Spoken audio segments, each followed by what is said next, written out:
Sorry, I totally messed that up. Hey, this is Phil, aka Corinne. And I'm Alex Berg, and you're listening to the I'm from Driftwood podcast. A quick favor to ask our listeners before jumping into today's episode. Take a few seconds to leave a 5-star rating on the I'm from Driftwood podcast. More ratings and reviews help the podcast appear in recommendations, which means more people who need to hear all these queer and trans stories will be able to find them more easily. It just takes a few seconds and will make a big difference. All right, now on to today's episode. On today's show, we are talking about rural queer stories. And we heard a story from Rae, who is from West Virginia. I grew up on a 100-acre sheep farm out about an hour outside of a town of about 3,000 people. I believe it's the most beautiful spot on the planet. And I left for college. I went to college in Western Massachusetts, and I came out pretty much immediately after getting away from home. But all of my peers were either from cities or like booking it to New York or San Francisco as soon as we graduated. I ended up moving to Austin, Texas. I sort of bought into this, I think, very commonly held belief that rural places aren't safe or welcoming for queer folks, and I felt like I couldn't move home, even though I was like achingly homesick for the mountains for pretty much 10 years. I have a really vivid memory of being on the bus. I had a 4-hour-a-day bus ride, and a lot of horrible conversations happened on the bus, and one of those was a student behind me in the seat said we should put all the faggots on an island and drop a bomb on them. And I remember everyone on the bus laughing, and I remember just like feeling nauseous, and I wasn't out to myself as queer, but I just like had this like I have to leave, like I have to go far away, I have to get out. And I wanted to. In high school I wanted to leave. I'd like tried everything I could to get out of here before I was a senior, and I did. I left for my senior year. I finally did move home in 2011, and I was really worried about it. I definitely didn't know what it was going to be like. I felt like I was going to be incredibly isolated, maybe not have community. Like, would I ever be able to date here? Like, what's it like to be here full time?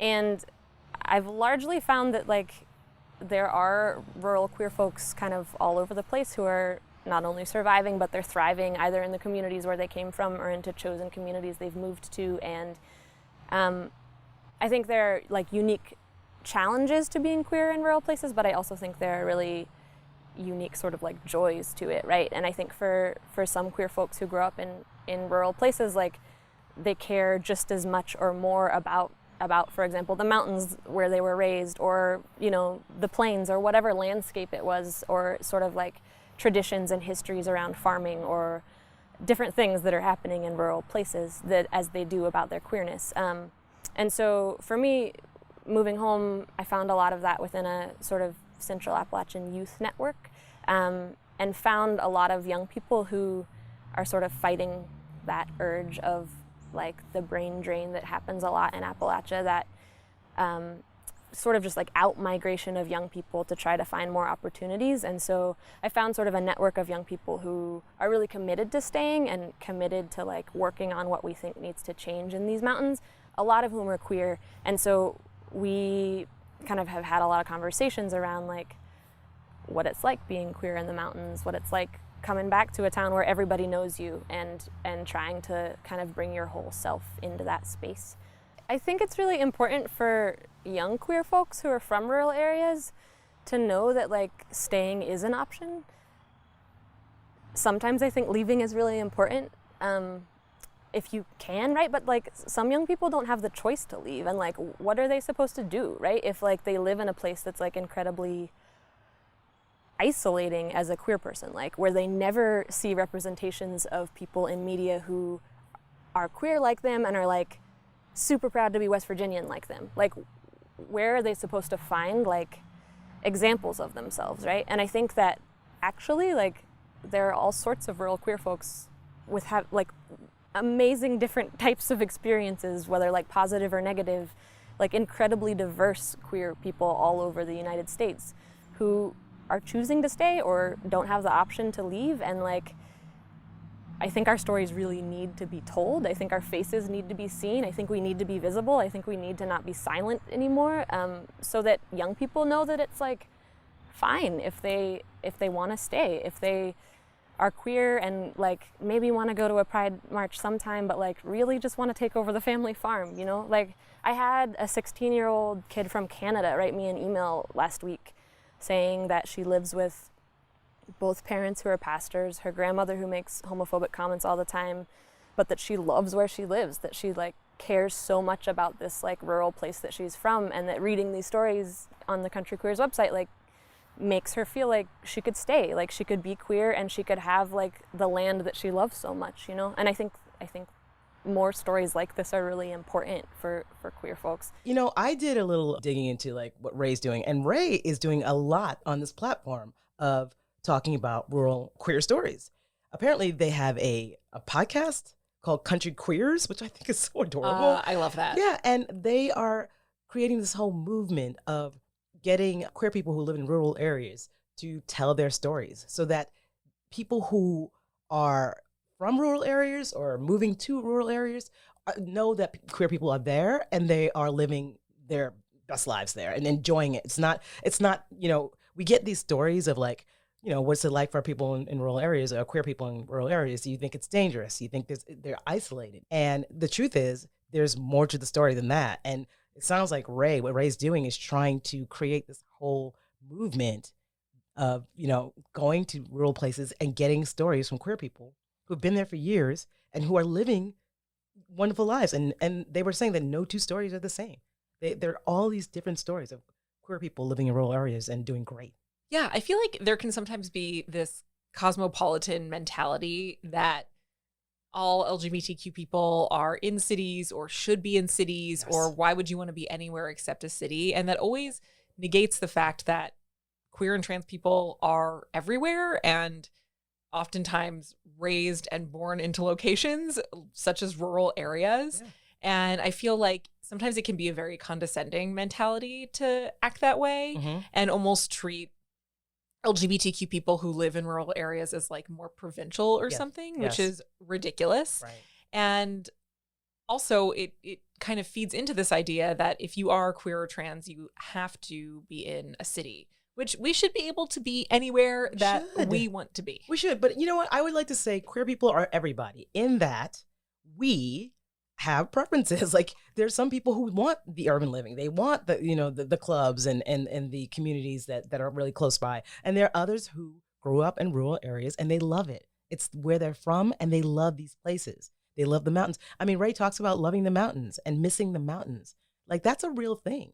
You know, we're just like a straight person would be like, I don't want to leave this rural area. This is what I know. This is what I love. And people who are queer should be able to do that. No problem. And you're right.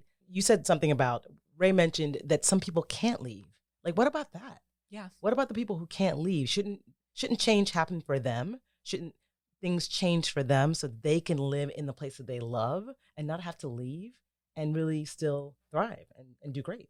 Yeah, I think that you're raising such an important point, which is that not everybody can just wake up one morning and decide that they can leave or want to leave or have the access to the resources that it takes to uproot your life and leave.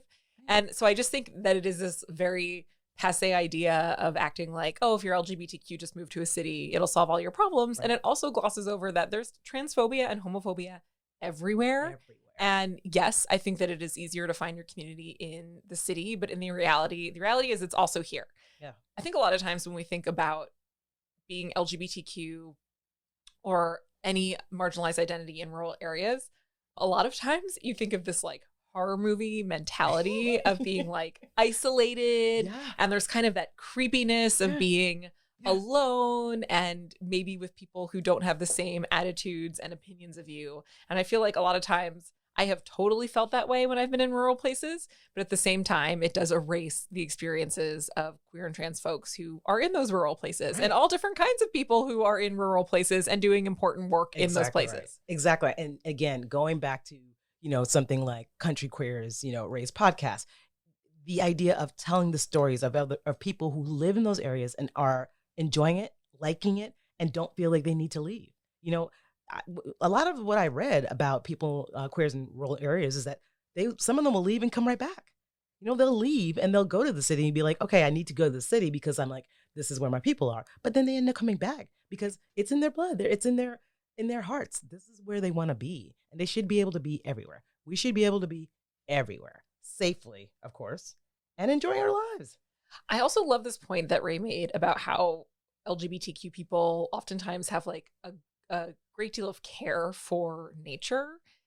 And I was wondering like where that comes from, because I do feel like, why is that? Like the sense of autonomy and independence. And I guess maybe because sometimes when you're LGBTQ, you do care more about certain social issues, about climate change or environmentalism. I think that sometimes because being LGBTQ connects you more with a lot of other issues around justice, you maybe are sometimes more connected in that I love way. that. Or you care more I about love that. Country queers, yes. Yeah. I freaking love that. Are you kidding? I think I'm a country queer, possibly. Okay. I think I definitely have some urban in me, but I definitely have a little country in me too. And I got to tell you, as I get older, I'm like, give me the country.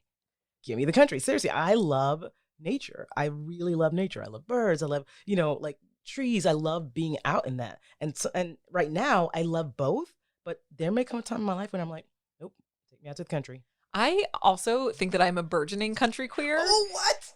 What has happened? Well, as you know, like now, as I've talked, a lot in my personal life about, I have a place in upstate New York, and it's awesome. Yeah, and I actually think I also held as somebody who grew up in a city. I've only known city life. I have been around many attitudes where people were like, the country's not for you. You'll never find your people. And what I found is that there is a really rich LGBTQ community. I mean, rich as in like, the culture of it is rich, and that also everyone should be able to have nature and take a breather from whatever is going on and walk outside and have space. And so I feel like it has made me challenge some of my assumptions about what that area would mean. And like people are doing rad stuff in the area. Like there are farms that are run by LGBTQ collectives of people. There are people doing amazing activist work. And I just feel like, sometimes the city or media narrative is really unfair to rural areas. It is. I totally agree with that. And I think you're right. I think that we think that everything's happening in the city. All of the goodness is coming out of the city, but we're not thinking about people in some of these areas that are just out in rural areas, out in the country, somewhere where it's just like there's no spotlight, right? So you don't know about all the wonderful things they're doing until you may go and visit, or a friend of a friend. And there are people doing incredible things that just are not getting publicized. They're not getting any like spotlight. One thing that when I was reading up on Rae, it was very interesting, was the idea that in the stories there is some talk of isolation, right? There is some talk of feeling isolated.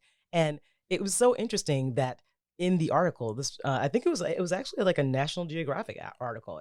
They tied it into, no one could have known that COVID was coming, and when COVID got here, the general public had to deal with isolation. A lot of people had to deal with the thought of isolation. So right? Interesting. And it was so interesting to read this article, and I think Rae says something like, "We know isolation, like we've done that." And now everyone else is learning some of what that looks like. And I'm not saying that's everyone's story. I'm not saying that everyone who's a rural queer is isolated, but some people who have lived in rural areas and are queer know isolation, and they know needing to find community. And the larger world had to deal with that when COVID hit. We didn't have the everyday things we had around us. We had to stay indoors. We had to stay away from family members. We had to stay away from friends. And we had to understand how to surpass isolation and how to deal with it in a very different way. Yeah, so interesting. Wow, I'm like thinking about that for a second. Right? Wow. Doesn't that like, when you sit with that, you're like, so interesting. Right, because it's just like, what I think is beautiful is watching a queer person who is building or creating this project based off of something that was something they needed for themselves. Like, I think Rae's idea of doing something like this podcast, even telling their story to I'm from Driftwood, is a way of telling stories that need to be heard and that need to be witnessed. And I think that's incredible. Well, on that note, we also heard a story today that has a different perspective about staying and leaving a rural area. My name is Levi Wade. I'm from Harrison, Arkansas. So the town I'm from, Harrison, Arkansas, there's an active KKK outside of the town. And I remember specifically when I was younger one time, my father, who's kind of darker complected, he's half Filipino.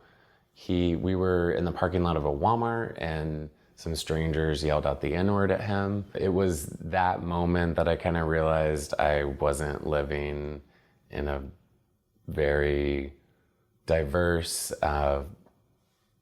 colorful, tolerant community, but that of one where there were virtually no minority representation, no people of color, no gay people, just straight white people. Because I had no other gay people to turn to, I was kind of seeking them out on Yahoo chat rooms. I remember specifically one night I was talking to someone on one of those chat rooms, and I was telling them about how being where I'm from was really isolated and lonely, and there was no one like me to really turn to. And he specifically told me that it wouldn't always be like that, and that I needed to kind of follow wherever my gut was leading me to go, where there were more people like me.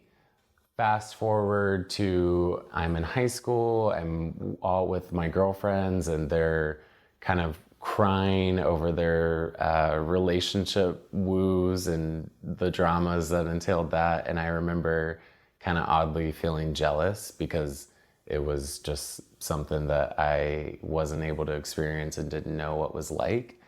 And I remember thinking back to the chat rooms and the people that I was talking to and telling me that I needed to go somewhere where I could experience these things. Fast forward, I'm 18. I made an online friend that lived in Little Rock. He introduces me to a guy that we start dating.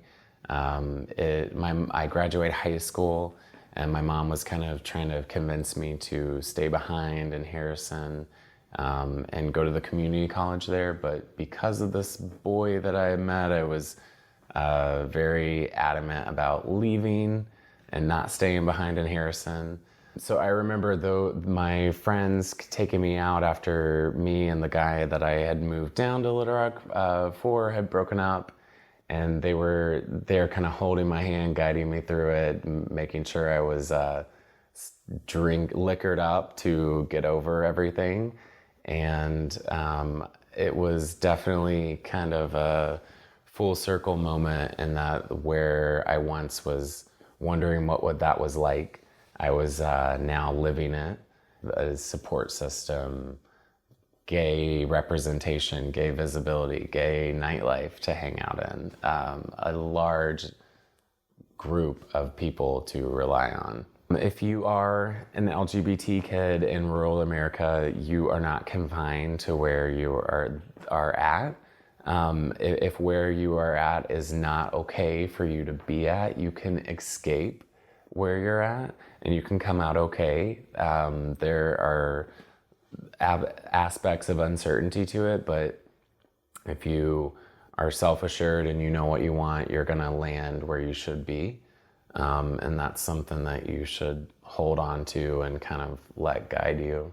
I think this is the other side of that coin that we're talking about, right? So it's the idea that if you are somewhere where you can't find what you're looking for, you can't find the community that you need, you can't plug into community, take it, go somewhere else, right? And I think, I don't think that's wrong. I don't think that's wrong. There's nothing wrong with that. But I do think that it is about the individual. It's like, what do you want and what do you need out of your life, right? Yeah. Where do you feel most at home? And you really need to listen to where your heart belongs. Totally. Leaving was great for him, right? He found, you hear him talking about these friends who nursed him and made sure he was okay and took him out for drinks, after this breakup, just to be like, we got you, he felt held and supported.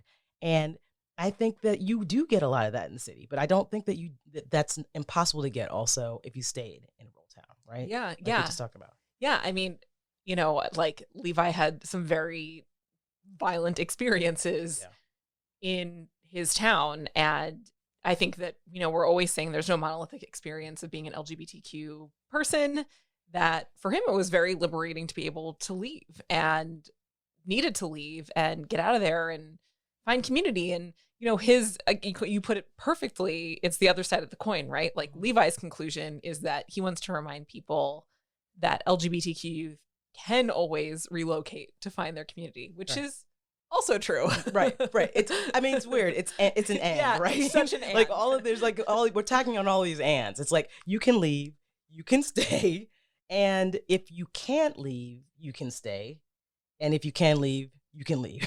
You know what I mean? Yeah. It's all of those things, right? And it just comes down to what do you need, and where do you feel like the fullest. Yeah. Like I can definitely, like I said, like I can see getting old and fully being like, okay, should I get a couple of chickens? What do I do? Maybe a couple of goats, some llamas. Like I feel like goats, that is ambitious, Chickens, I get. Like chickens will just by the way, wander. They are not easy. Chickens?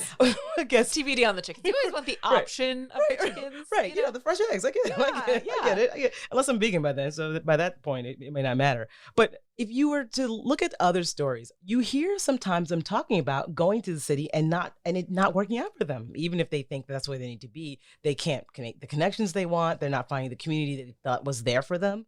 And they go back. Right. So I think what I want to say about some of this is that if you have to go back, you do need to make your life in a way that works for you and you're happy, right? If you can't be in the city, if the city's not where you are and where you want to be, then how do you build something for yourself in the community you're in? Find other queer people, create some sort of social circle, something. What about the idea of, can we build something instead of just leaving to go find it somewhere else? Yeah. And it's tough. I'm thinking about places like that really, the violence of the interaction that Levi had in his town, what it would take to build something, knowing that you are actively unsafe there and that building community. I mean, it just can be such a challenge in those places, but it's also like, how do you know that people are even there until you try? It just makes me respect people's own personal decisions about why they need to move where they need to move. It's interesting because I was thinking about this, having grown up in Philly, I don't know. I always wanted to live in New York City and kind of always knew that it was there are a lot of LGBTQ people here, a lot of gay culture. I just always knew I wanted something bigger than Philly, but also never really had to grapple with the idea that I wouldn't be able to find some kind of community wherever I was. It's, and I feel like as an adult, now having much more autonomy and choice about the spaces that I want to put myself in, I see why it would be so isolating not to have those options, and how I feel really lucky that I grew up in the city that I grew up in. But also, I think to your point about community, my family comes from a section of South Philly that was not open to just about anyone. And so I also think that growing up specifically in the community that I grew up in, which is a very accepting community in Philadelphia, it is even so highly localized in that way. Like, had I just grown up a half hour on the other side of town, super different attitude, Yeah, that's so interesting. I loved what we were talking about earlier, how you feel like you've changed your mind a little bit about what it means to be out in the country and living out there or existing out there, and how you've changed your mind a little bit about that. With COVID, a lot of people moved. They moved. And some of those people were planning on doing that at some point.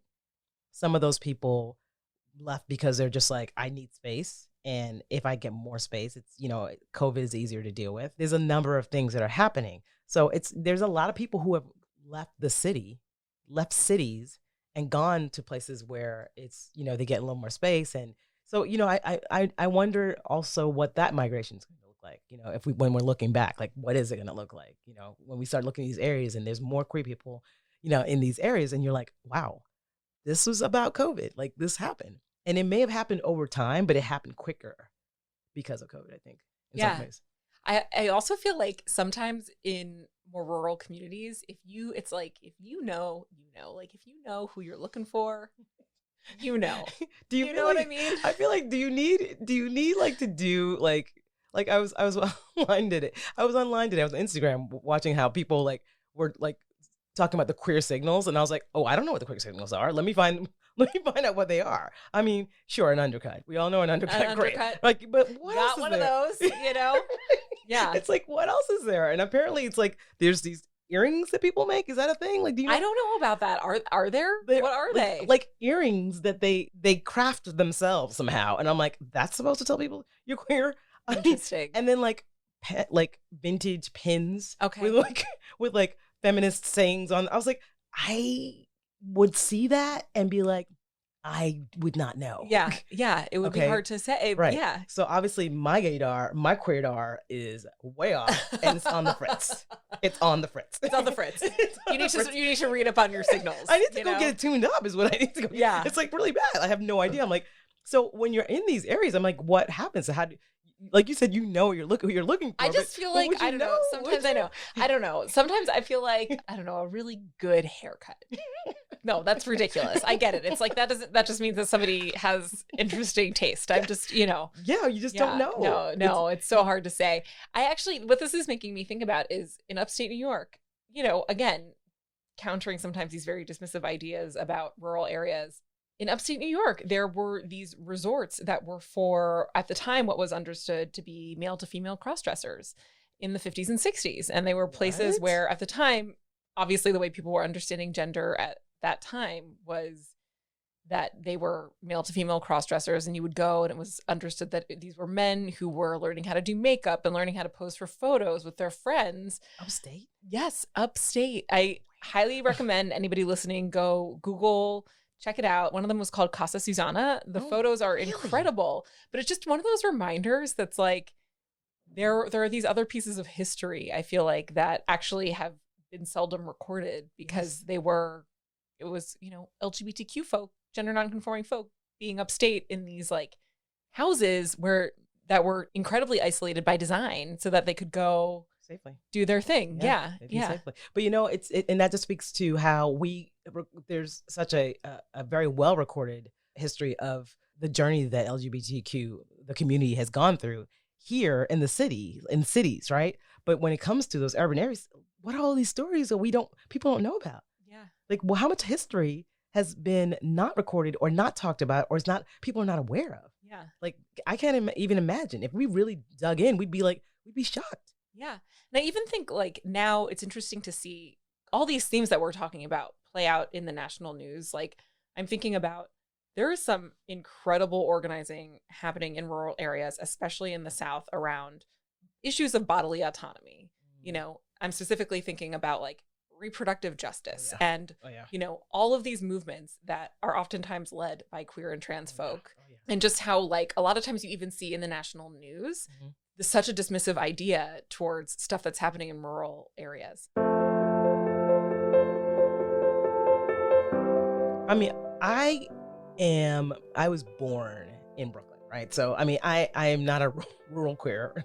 I can't really call myself that. I may rural queer in your heart. Right. I may end up being a rural queer at some point, but right now I'm not. So I think the way I relate is in many ways to what Levi said, because even though I grew up in Queens, you know, I was born in Brooklyn, I did have to go to a very urban area to find what I was looking for, to find community, to find the people that made me feel like they could be my chosen family.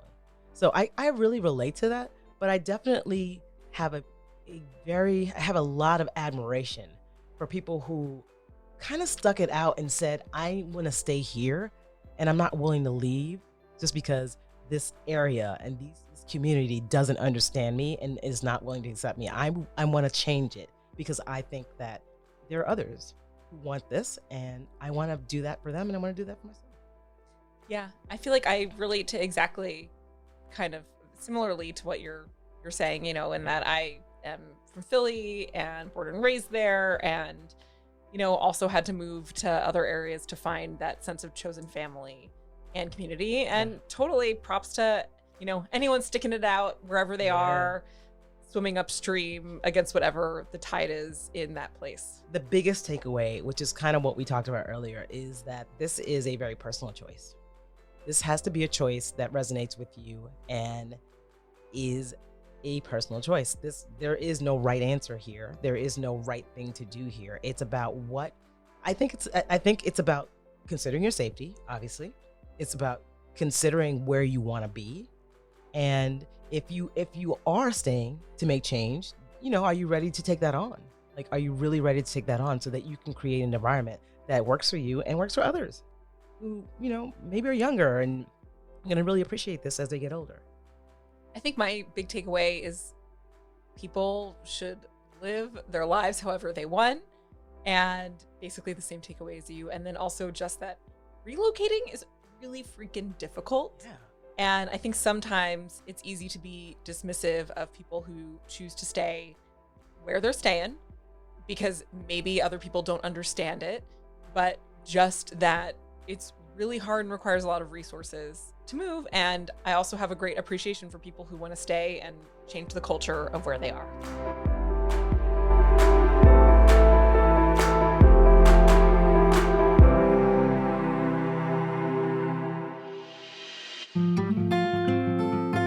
I'm from Driftwood podcast is hosted by Phil, aka Corinne, and Alex Berg, and is produced by Andy Egan Thorpe. It's recorded as a program of I'm from Driftwood, the LGBTQAI+ story archive. Its mission is to send a life-saving message to queer and trans people everywhere. You are not alone. I'm from Driftwood's founder and executive director is Nathan Mansky. Its program director is Damian Middlefeld. Our score is provided by Elevate Audio. The stories you heard today are available in their entirety, plus thousands more, at imfromdriftwood.org. You can also follow us on Instagram, Facebook, and YouTube. Or subscribe to our podcast wherever you get your podcasts. This program is supported in part by public funds from the New York City Department of Cultural Affairs in partnership with the City Council. Additional funding is provided by the Humanities New York Sharp Grant with support from the National Endowment for the Humanities and the Federal American Rescue Plan Act. Thanks for listening, y'all.